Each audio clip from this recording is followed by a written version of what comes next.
He ruled the world with wealth and pride, but never imagined the maid he looked down on was his own sister, hiding a secret that would change everything. Cassandra stood in front of the tall iron gates, her small suitcase in one hand and a folder of documents in the other. The gates were black, heavy, and decorated with golden lions on each side, just like in the pictures she had seen online.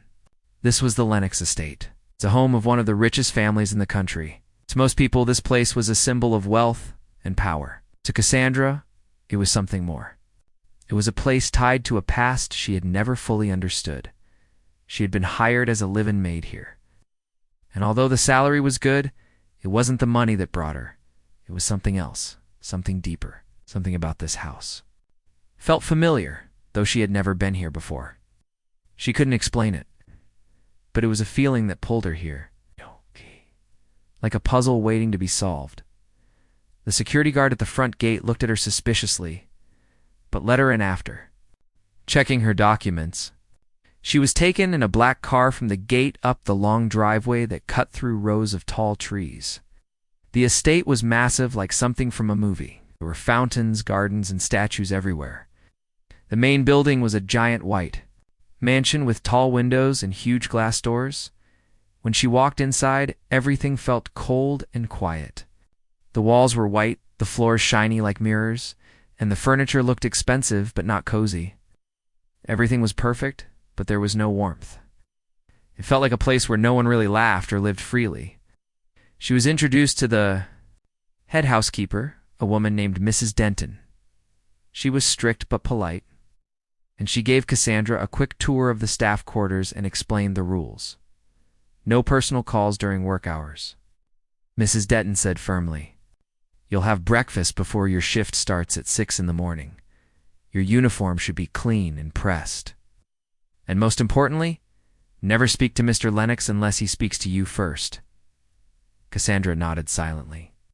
She had heard stories about Victor Lennox, the billionaire who owned the estate. He was famous in the business world for building one of the biggest real estate companies in the country. But he was also known for being arrogant, demanding, and emotionally cold. People respected him, but they didn't like him. He didn't care. He didn't need their approval. He had everything: money, fame, power. What he didn't have was kindness. Cassandra single quotes his first day was long and exhausting. She cleaned for guest rooms, ironed bed sheets, helped polish the floors, and arranged flowers in the dining room. She worked quietly, following instructions, and tried not to draw any attention. The other staff members didn't speak to her much, but she didn't mind. She was used to being alone. Later that evening, while she was arranging books in the upstairs library, she heard footsteps. They were strong and fast, almost angry. She turned around and saw him, Victor Lennox. He walked into the room like he owned not just the mansion, but the entire world. He was tall, well-dressed in a dark suit, and had the kind of face that looked like it never smiled. He didn't even glance at her. "What's this mess?" he barked suddenly, pointing at a book left on the table. "Why can't people do their jobs properly?" He didn't wait for an answer. He just walked past her, grabbed the book, slammed it back into the shelf, and left without another word. Cassandra stood still, her heart beating faster. She hadn't left the book there. It must have been one of the family members or guests, but she didn't defend herself. She didn't expect fairness from people like him. Over the next few days, she saw more of Victor. He was always in a rush, always on his phone, always irritated. Sometimes he would throw papers on the table or shout at his assistants. No one dared to question him. Cassandra noticed how even the senior staff walked carefully around him, as if afraid of stepping on glass. Victor treated everyone like tools, useful but replaceable.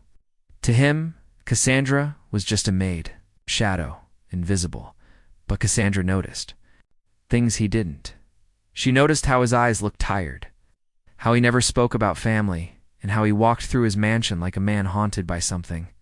He had everything money could buy, but something was missing. He was angry all the time, and no one really knew why. Cassandra kept her head down and did her work. But late at night, when her shift was over, she sometimes walked through the old hallways of the house, looking at the family portraits. There were paintings of Victor as a child, standing next to a man and a woman she assumed were his parents. His father had a powerful presence in the picture, broad shoulders, proud smile, hands on his son's shoulders. His mother looked delicate and distant, like she didn't want to be in the painting at all.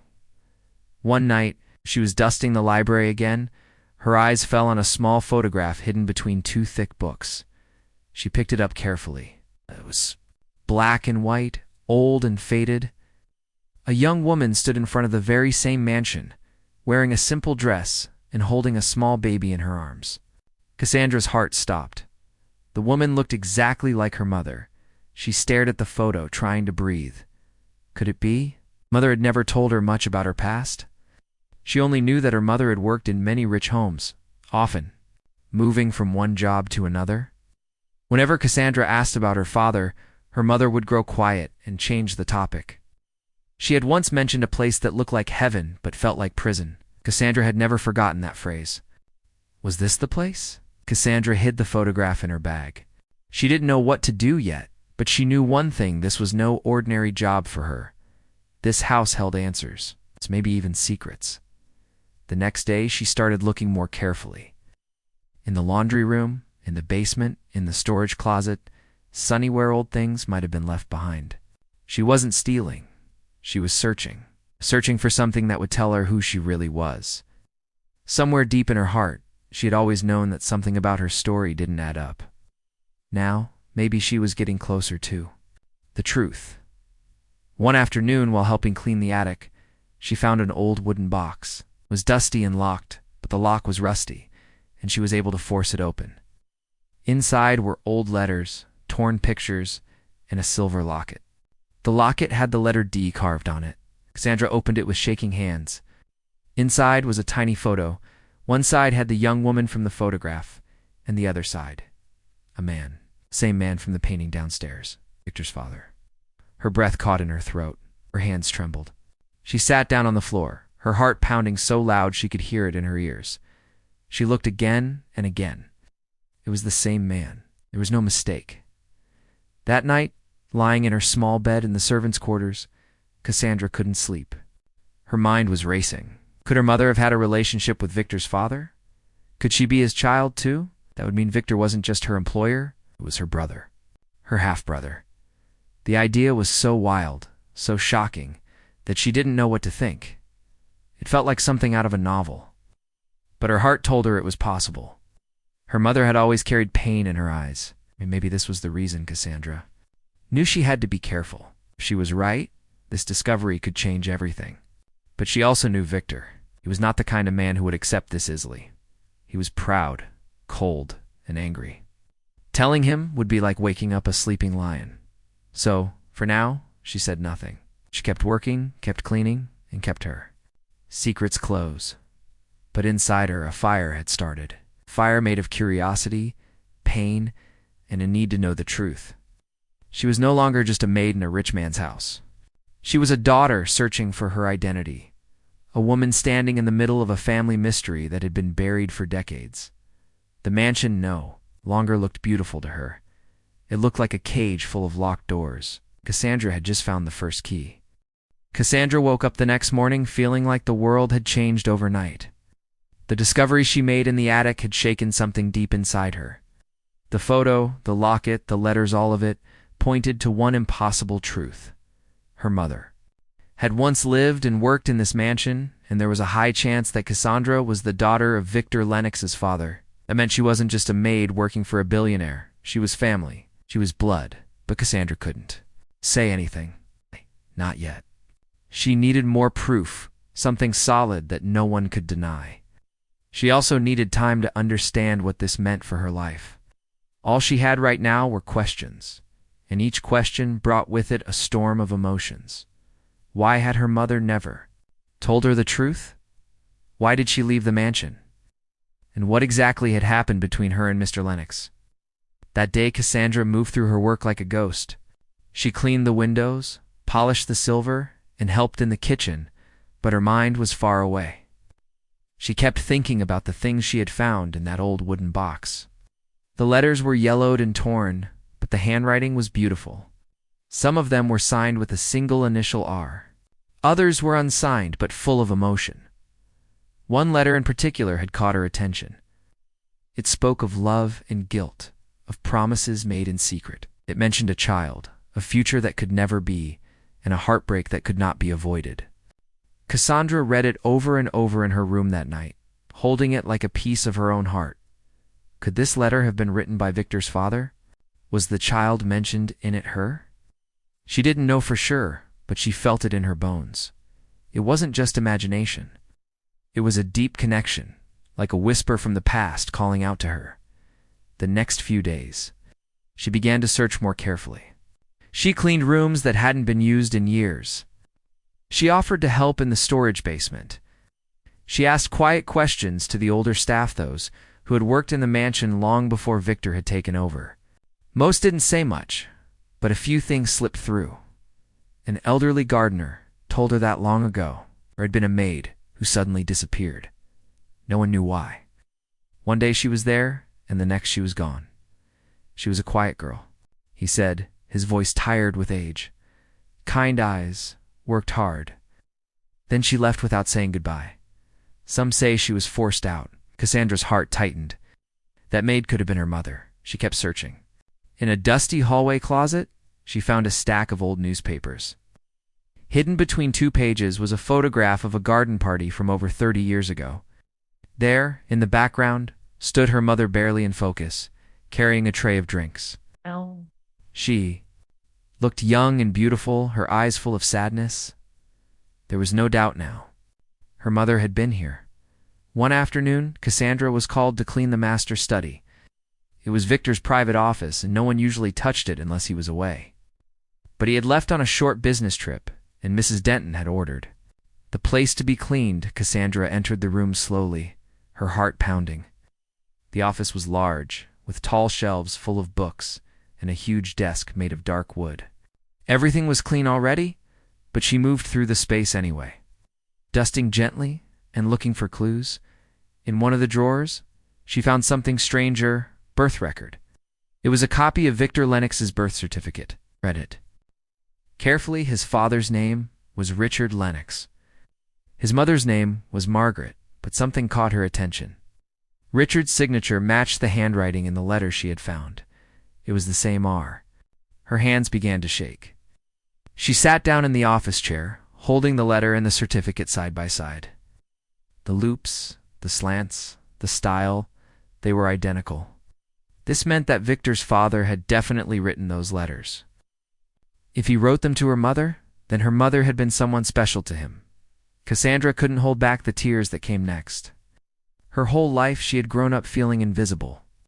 She had never known her father's name. Her mother had always changed the subject whenever she asked. Ow. She was finally beginning to understand why.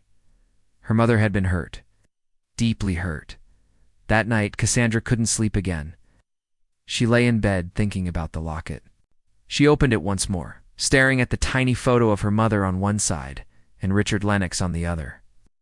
Her mother had kept this all those years. It meant something. She thought about Victor, about how he walked through life with his head high, his heart closed, and his pride bigger than the house he lived in. If he ever found out the truth that Cassandra was his half-sister, what would he do? Would he accept it? Would he laugh?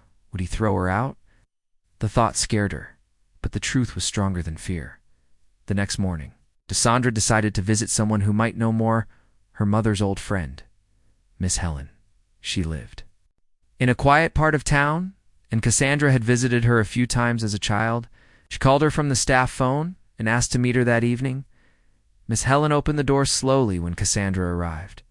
She was in her 60s now, her hair gray and her back slightly bent, but her eyes were sharp. "Cassandra," she said softly, "you look just like your mother." They sat on the old couch in the living room, drinking tea. Cassandra didn't waste time. She told Helen everything she had found, the letters, the photo, the locket. And then she asked the question she had been afraid to ask all her life. Was Richard Lennox my father? Helen looked down at her hands for a long time. When she finally spoke, her voice was full of emotion. "Your mother never told you because she wanted to protect you, and herself. But yes, child, He was your father. I was there when she found out she was pregnant. She was working at the Lennox estate back then. She loved him, but he couldn't love her in public. She was just a maid, and she was black. His family would never have allowed it. Cassandra closed her eyes, trying to stop the tears. Why didn't she fight back? Try to claim what was hers? Helen sighed, because she was afraid. She knew they'd crush her. And she didn't want her child to grow up being treated like a secret, so she left. She raised you alone. It broke her heart. But she thought it was better than growing up in a house where you'd always feel like you didn't belong. Words hit Cassandra like a wave. Her mother had sacrificed everything. Her love, her pride, her future, all for Cassandra. I need to prove it, Cassandra said. I need to prove that he was my father. Helen reached into a drawer and pulled out a small envelope. Your mother gave this to me before she passed. She said one day you'd come looking for answers. Inside was a copy of an old DNA test. It showed a partial match between her mother and Richard Lennox, just enough to suggest a possible paternity, though it hadn't been completed. Helen also gave her a tiny envelope with a piece of hair in it, her mother's. She had saved it, just in case Cassandra ever needed it for a real test. Now Cassandra had what she needed. Back at the mansion, she spent the next few days carefully collecting items from Victor's office that could carry DNA-used coffee cups, tissues even. A strand of hair from his jacket? She did it silently without anyone noticing. Then she sent everything to a private lab, paying for the test with all her savings. And then the waiting began. Each day felt like a year. Cassandra went to work, did her chores, and watched Victor from a distance. He was still cold, still proud, still barking orders at everyone around him. But now, Cassandra saw him differently. She didn't see a boss. She saw a brother. A man with the same blood as her. A man who had no idea how much pain his family had caused. One day, he shouted at her for forgetting to wipe a table? Is it so hard to follow simple instructions? He snapped. Cassandra looked at him, and for the first time, she didn't feel scared. She felt sad. He didn't know. He was angry at the world, but the world had been built on secrets like theirs. A week later, the DNA results arrived. The test was clear. Cassandra and Victor shared the same mother. They were half-siblings. She sat on her bed, the paper shaking in her hands. It was official.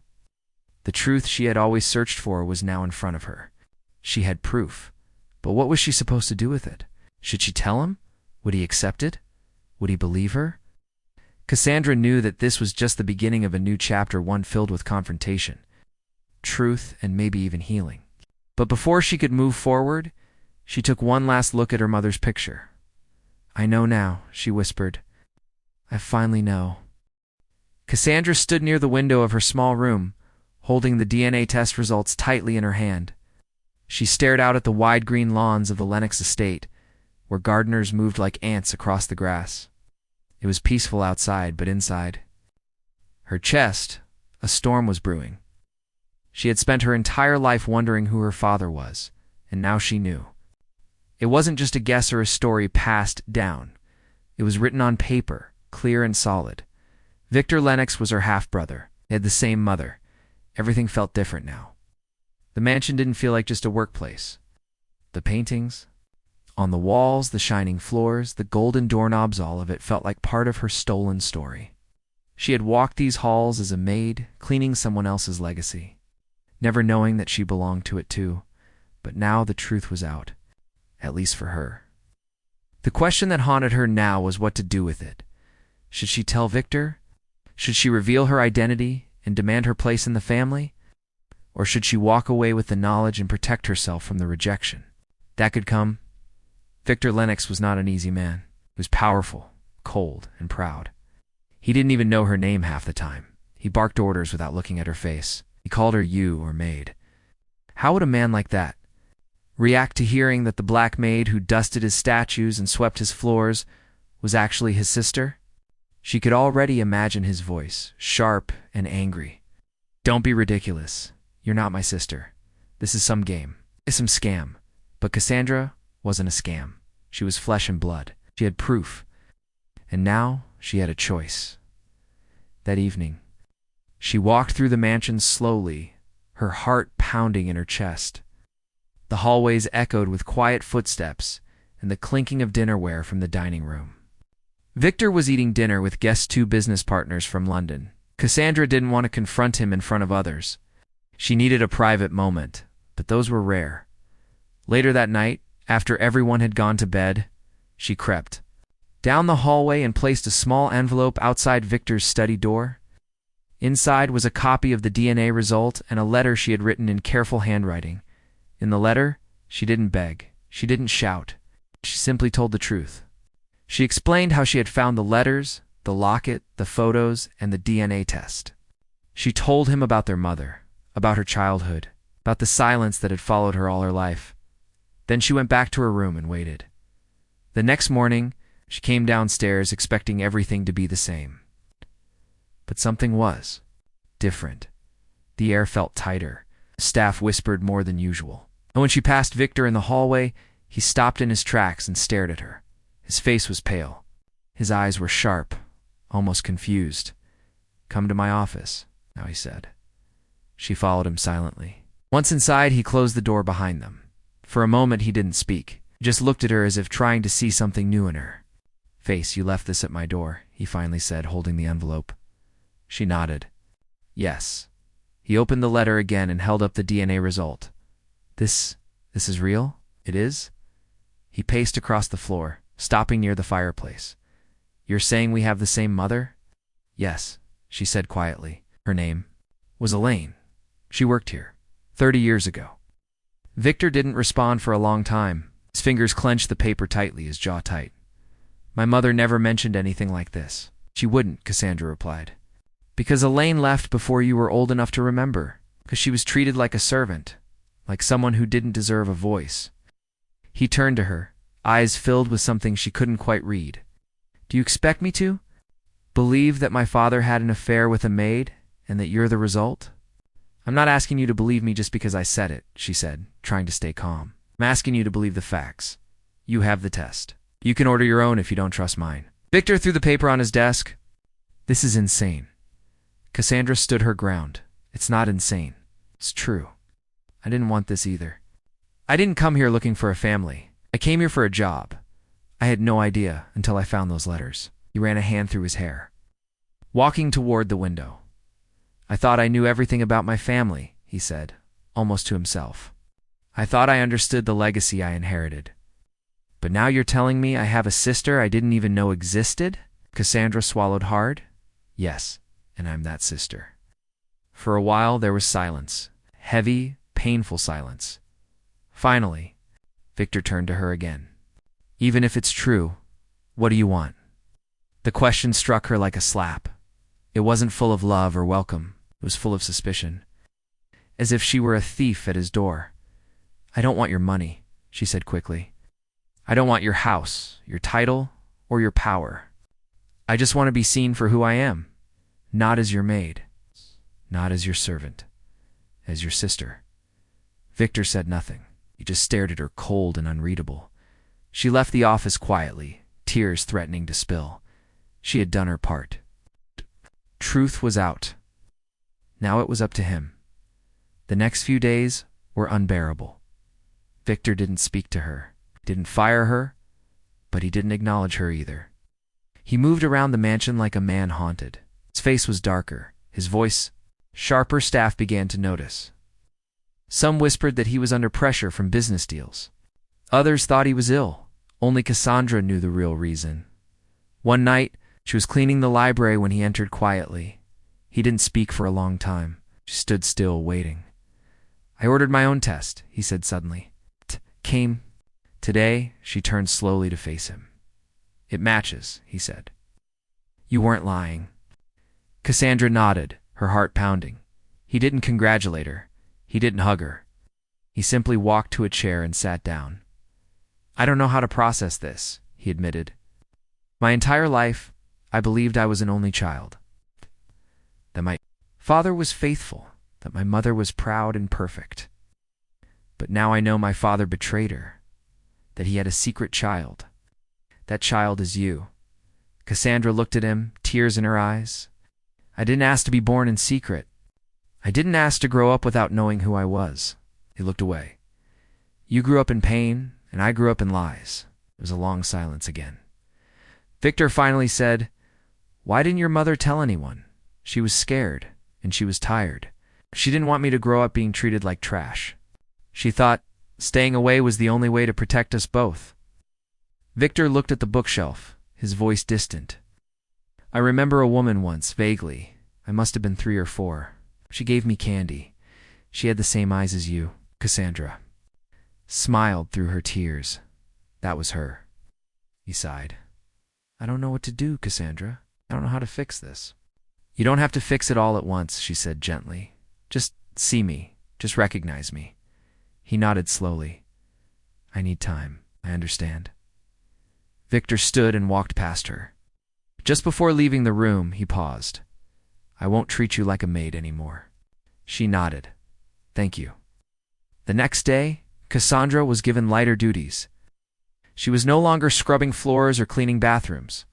Instead, Mrs. Denton, following Victor's orders, assigned her to manage the household schedule, staff, communication, and guest arrangements.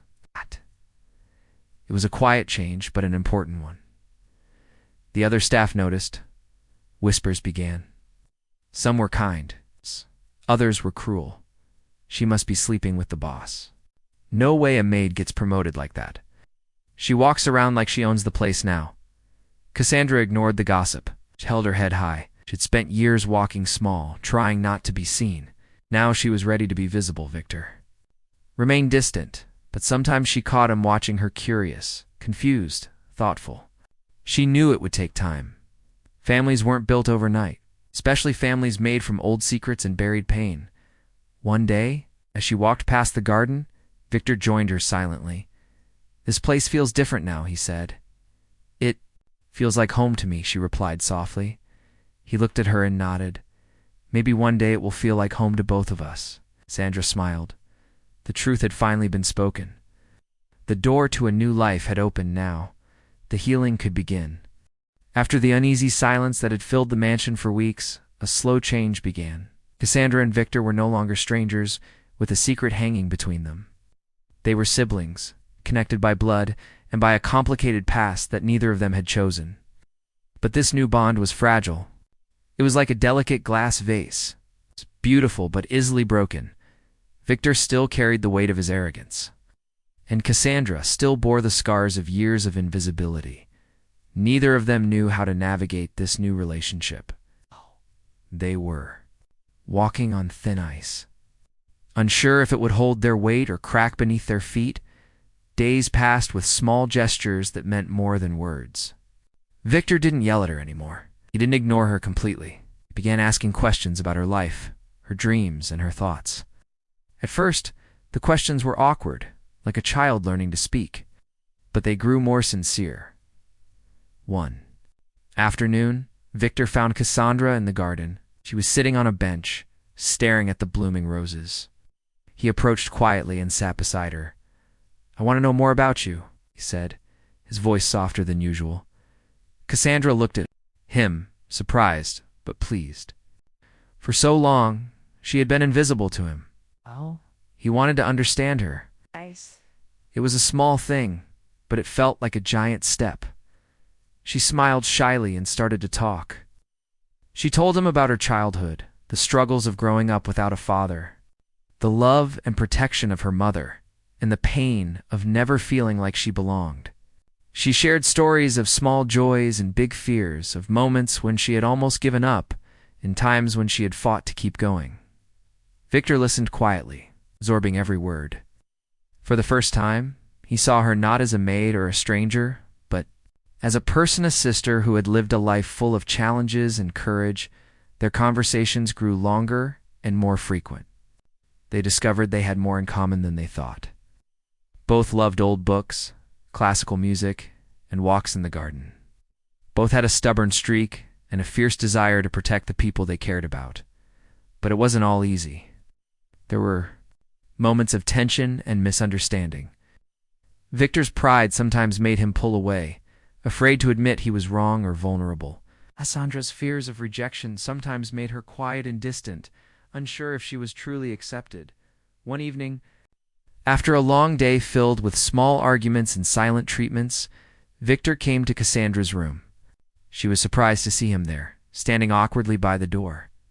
"I'm sorry," he said simply, "for how I acted. I don't know how to do this family thing." Cassandra smiled gently. "Neither do I, but we'll learn." They talked late into the night, sharing fears and hopes, laughing at their mistakes, and promising to try again. It was the beginning of a new chapter, one where forgiveness and understanding could grow. Meanwhile, staff at the mansion was buzzing with rumors. Some were supportive, happy that Victor was softening and that Cassandra was being treated better.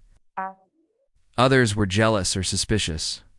They whispered behind closed doors, wondering if Cassandra's rise was real or just a trick. Cassandra ignored the gossip, focusing instead on building her new life. She started taking classes online, learning about business management and family law. She wanted to be ready to claim her rights, ready to stand beside Victor as an equal, ready to protect herself from anyone who might try to hurt her again. Victor, too, was changing. He became more thoughtful and less harsh, sought advice from trusted friends, and even hired a counselor to help him deal with the shock of the new family truth. For a man who had always believed in controlling everything, this was a huge step. One day, Victor surprised Cassandra by inviting her to a family dinner. It was a small gathering with a few close relatives and longtime friends. Cassandra felt nervous. She wasn't used to being part of this world. It's the luxury, the conversations, the expectations, they were all overwhelming. But Victor stood by her side, introducing her as his sister. The guests greeted her warmly, some with curiosity, others with genuine kindness. For the first time, Cassandra felt a sense of belonging. During the dinner, Victor raised his glass. "Two new beginnings," he said. "To family." Cassandra smiled, tears in her eyes. She clinked her glass with his, feeling the weight of the moment. Despite the progress, challenges remained. The Lennox family had secrets buried deep, and not everyone was ready to accept the truth. Some relatives avoided Cassandra, whispering behind her back. Some business partners questioned Victor's judgment. One day Cassandra found a letter slipped. Under her door was anonymous, cruel, and full of warnings. It told her to stay away from the family, to stop pretending, or else face consequences. The fear she had carried for years crept back, threatening to swallow her whole. But this time, she didn't run. She faced it. She showed the letter to Victor, who was furious and protective. Together, they increased security and made it clear that Cassandra was no longer just a maid. She was family. The experience brought them closer. They learned to trust each other in ways they never had before. They laughed more, argued less, and slowly built a relationship based on respect and love. One afternoon, Cassandra found herself in the old attic again. This time she wasn't searching for answers. She was organizing the forgotten memories, placing photos and letters in a new box labeled family. She smiled, knowing that the past was no longer a mystery, but a part of her story. Victor came upstairs and stood beside her. "Thank you for not giving up," he said. Cassandra looked at him and nodded. "Neither did you." The mansion was no longer just a house. It was a home where a maid and a billionaire could be siblings, where love could heal old wounds, and where new dreams could grow. They both knew the road ahead would have bumps. They knew not everyone would accept their family as it was. They were ready to face it together, because in the end, family was more than blood. It was about forgiveness, acceptance, and the courage to be real with each other. And that was a beginning worth fighting for. The months that followed were a whirlwind of change for both Cassandra and Victor. The truth about their connection had settled like a stone in the bottom of a deep pond. And now ripples were spreading out in every direction. Life at the Lennox estate was no longer the same, not for the staff, not for the family, and most of all, not for Cassandra and Victor. Victor had begun to open up in ways no one had ever seen before. The hard, arrogant businessman was still there, but underneath, a new man was growing. He had always believed that power and money could solve everything. Now, he was learning that sometimes the greatest strength was in humility and kindness. He wanted to make things right not just for himself, but for his new sister, for their mother's memory, and for the family he had never truly known. Cassandra, meanwhile, was discovering her own power.